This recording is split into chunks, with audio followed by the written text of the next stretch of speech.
Well, hello there. Welcome back to an update on new VR games. We have nothing really major coming this month, but again, a good selection of smaller titles that might be, I hope, of interest to some of you. Last month was similar. There were really only two new games that got some media attention. The first one was Borderbots, a job simulator type of deal that released on the 8th on all major VR platforms. Reviews were generally positive for this one. Upload VR gave it a 4 out of 5. Quote, Borderbots delivers a rich, engaging VR experience that had me invested. By taking the best aspects of Papers, Please and Job Simulator, Paw Games and V-Time Limited have delivered a highly polished experience that's well suited for VR, offering an entertaining yet sometimes challenging campaign that never feels overwhelming. Combined with its vibrant presentation and great humor, Borderbots comes highly recommended. End quote. One game that we did miss in last month's episode was the VR adaptation of Stranger Things that released on the 22nd only for the Quest. This one did not manage to convince critics. Road to VR gave it an okay 5.5 out of 10. Quote, Stranger Things VR is basically only for fans of the show who don't mind a 4-hour recap of the past 2 seasons set in some admittedly excellent surrealist art which deftly nails the nightmarish vibe of the Upside Down. Although there are hints of engaging mechanics at the beginning, none of them comes to a satisfying conclusion, positioning Stranger Things VR as more of an extended commercial than a story truly worth telling.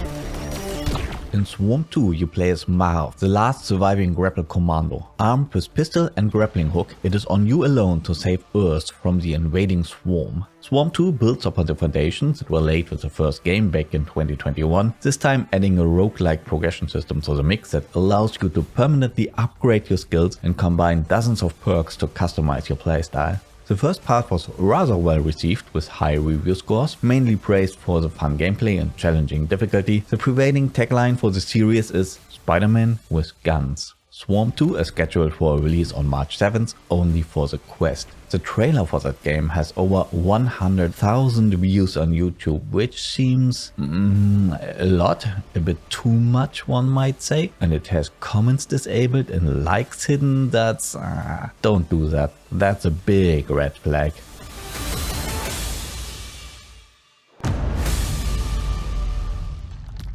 Sister, over here.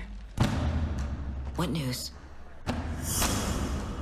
The Pirate Council will be assembling soon. And only one of us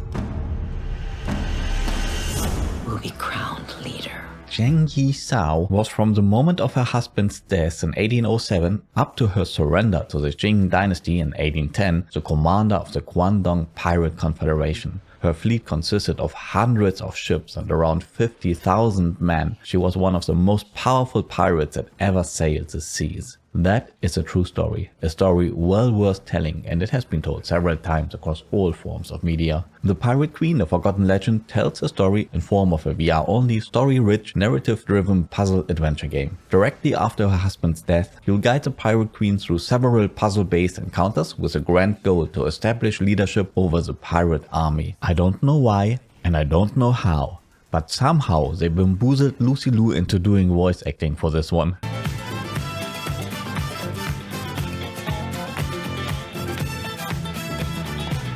So that's awesome. The developer Singer Studios are a multimedia studio. They are not only making video games, but they have also produced 2 movies. The plan is to extend this franchise to other forms of media as well, namely a graphic novel, a movie and a TV show, but I don't know how set in stone these plans are. The Pirate Queen, a forgotten legend featuring Lucy Liu, yes, they put that into the official title of the game, releases on March 7th for PCVR on Steam and for the Quest. If you really want to know my story, then step into my shoes and prove yourself the worthy leader. Let's see how well you fare as the Pirate Queen.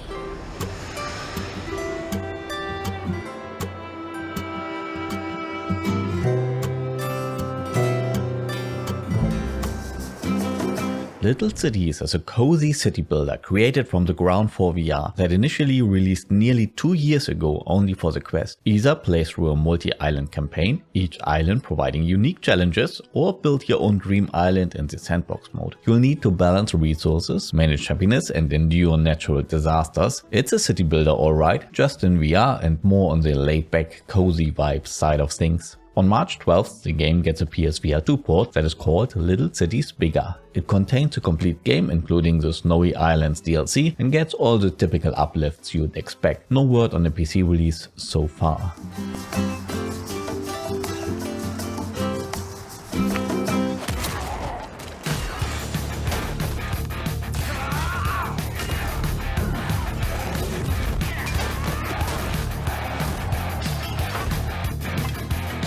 Paint the Town Red is a chaotic voxel-based melee combat game that initially released in 2021 as a flat game on PC and consoles. You can punch, stab, kick and slice your enemies with every implement that is not nailed down, destroy voxel-based foes in a multitude of scenarios across different locations and time periods, fight waves of enemies in the arena modes, or engage in an epic roguelite campaign in the Beneath mode. The game is super popular, sitting at a 95% overwhelmingly positive with over 20,000 ratings on Steam. On March 14th there will be a VR port coming to all major VR platforms. On Steam the VR version will be sold as paid DLC, which is a bit unusual. Most VR ports are either free or come as a separate purchase. When the developer Southeast Games announced the VR version about half a year ago, they said that they hope to include multiplayer, including cross-play with flat-screen players and mod support, but they could not promise anything. At this point there's no clarification on that, so I guess that it will launch without those two features and they might get added later.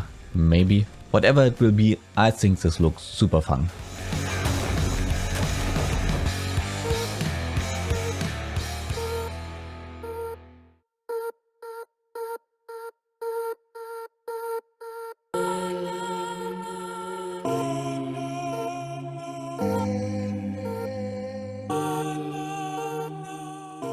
Humanity is a modernization of the classical Lemmings gameplay loop, but it goes further, way further and deeper. The game released last year on PlayStation and PC, playable on a flat screen and in VR. Critical reception to this one was very positive, placing it at a mighty 85 on OpenCritic. The caveat here is that most of these reviews are for the flat version. The general consensus seems to be that the VR port is okay, but really does not add much or anything at all to the game. Well, on March 14th the game will get a Quest version. If that is your only gaming platform, it's probably a decent pickup, but I like the choice of playing on a flat screen if I want to that the other platforms offer. Did you notice that they feature a custom map called Sharknado in the trailer?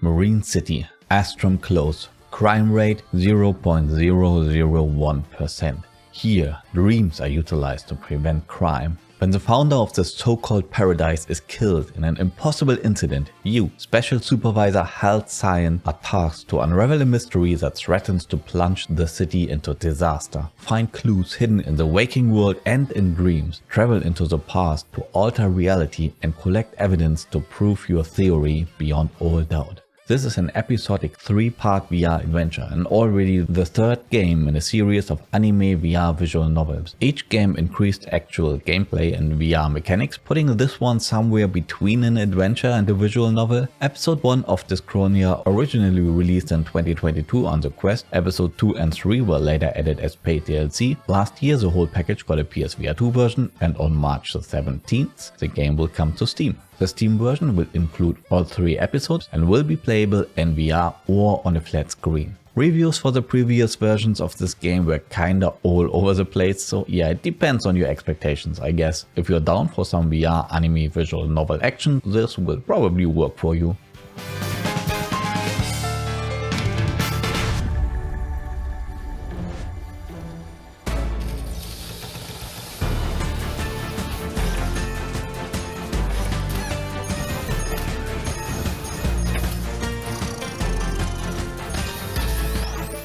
Max Mustard is a VR platformer. It has a combination of third-person platforming and first-person world interaction, as was established by games like Astrobot Rescue Mission or Moss. Team up with inventor Mustard to save innocent creatures from the grasp of an unscrupulous businessman who sells those poor little critters as vanity products to the super rich. The game ships with 40 levels, 4 boss fights and several upgrades to attain, and they have a big emphasis on bringing new mechanics in each stage to keep gameplay varied and fresh throughout the entire experience. I think this looks absolutely positively charming. Max Mustard is coming to the Quest on March 21st. Steam and PSVR 2 are planned for a later date.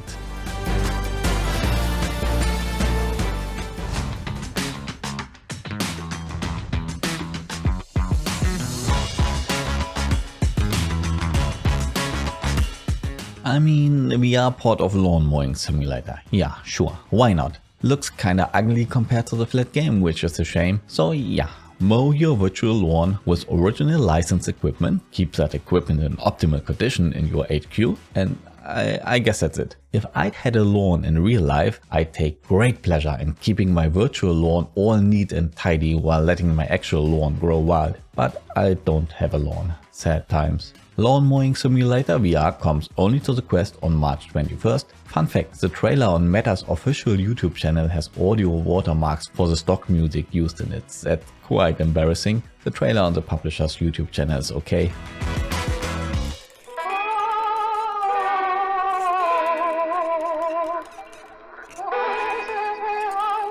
Short delay announcement here. We covered Madison VR in last month's video, but it got pushed back to March 23rd. The game was already delayed a couple of times now, so let's see if they can hit this one.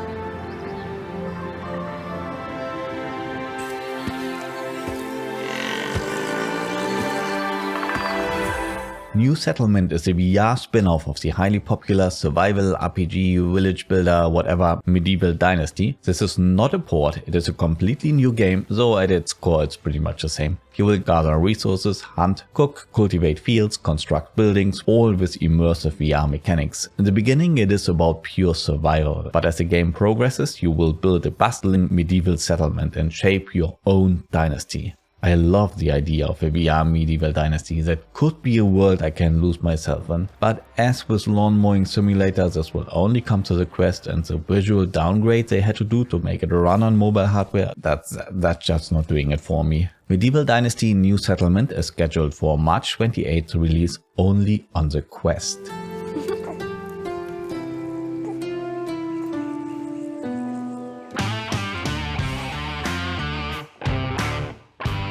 That was all for this month's video. Leave a like and consider subscribing to keep up to date on everything new in the world of VR gaming. See you soon.